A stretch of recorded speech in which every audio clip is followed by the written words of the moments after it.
I had a presentation, but yesterday we decided that it will be more of what we had an interaction with sir rather than what we are doing. So just to give you a brief of what I do, I started my career, I think in L7 here in 1998, and I did my BTech in chemical engineering. My first interaction with sir was when I was second year's president here, and I went to sir. Sir was the faculty in charge, and we had a discussion, and I think that was the first time the website got revamped. That's what sir's idea was. So, and then later on, I went and I did my PhD also with sir, and currently, as I said, I have a lab which is having testing facilities. What we do, what you see all around here is something which has to conform to certain set of standards. For example, the plywood, we have, as he said, 9 labs all over India, and we do the analysis that it should be good, so that any consumer who is using it should not be facing any serious issues or grave issues while in terms of quality.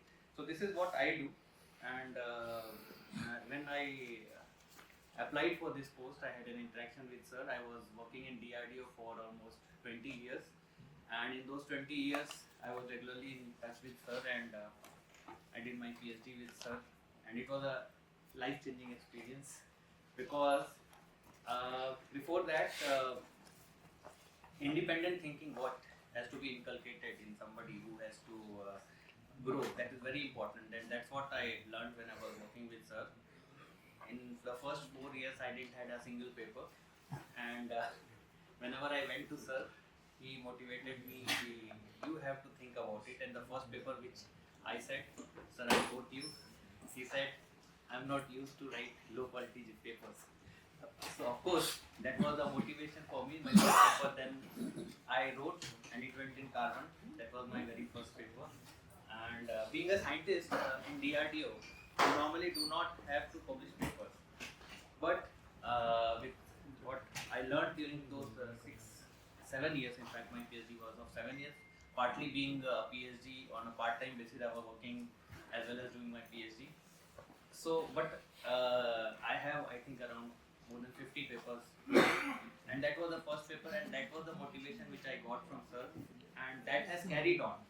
So the most important thing is that whatever you get to know from your guru, you should try to imbibe it in your very character. And if you do that, and with a person like sir, I think you will be definitely going to great heights. I'll not boast, but probably I'm the youngest DG of my organization in 114 years, and not probably, I am. So when I went to the board, and before that I discussed with sir whether I should, because I was 40 and I had 4 kids, whether it's the right time to change course of my career or not. I was doing pretty well in DRDO and I had multiple projects. But sir suggested me that it's always good to take a detour and see where you fit best. May not be it is the place where you're doing good, that doesn't mean that you cannot excel at any other place. So to challenge yourself, I think you should try, and I went, and I was selected also. So, and in the last 2 years, what we have done in National Test House is something what is reflected what I learned during my journey at IIT and along with sir.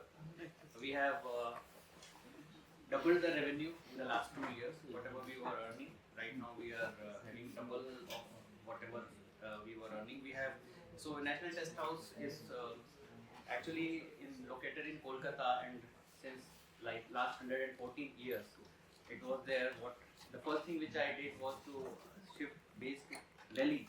Obviously, because Delhi is a place from where you can interact with the various ministries, various departments, and that's where you get a lot of work.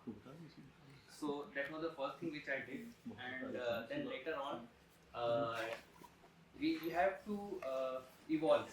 We cannot continue doing testing of plywood, transformers, LEDs, and all these things. we have to set a new paradigm. For example, drones are coming.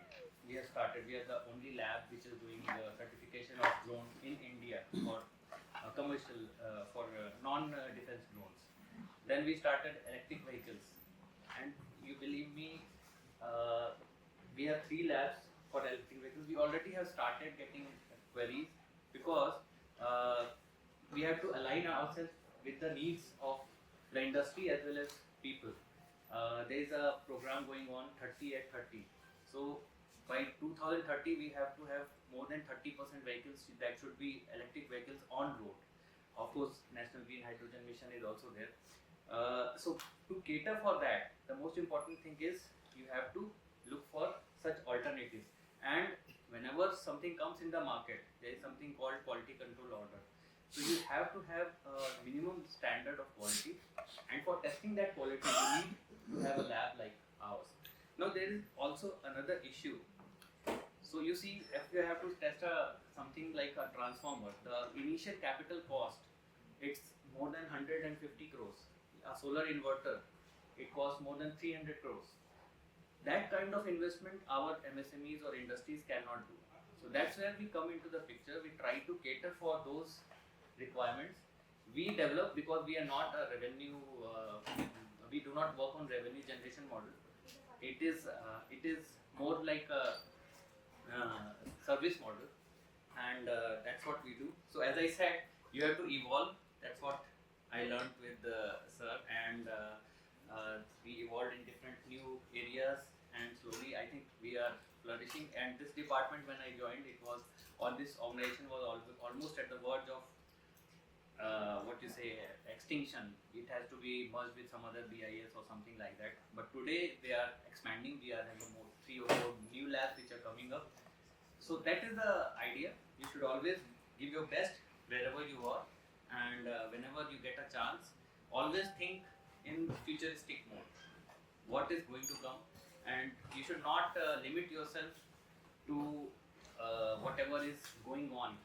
Traditional things will always carry on, and unless and until you think out of the box, you think where the world is going, where it is evolving, you will never be able to sustain. And sustaining these things are very much important. I would like to end with one memory of what I had with sir. Once I was I went to him for saying that, sir, I'm not feeling like I'll be able to do anything because PhD was going nowhere. As I said, 4 years I didn't have a single paper. That was the time when sir said, don't worry, it normally takes like this. It is a training period, and the more you get trained, the better you will be. So, thank you, sir. Thank you, everyone.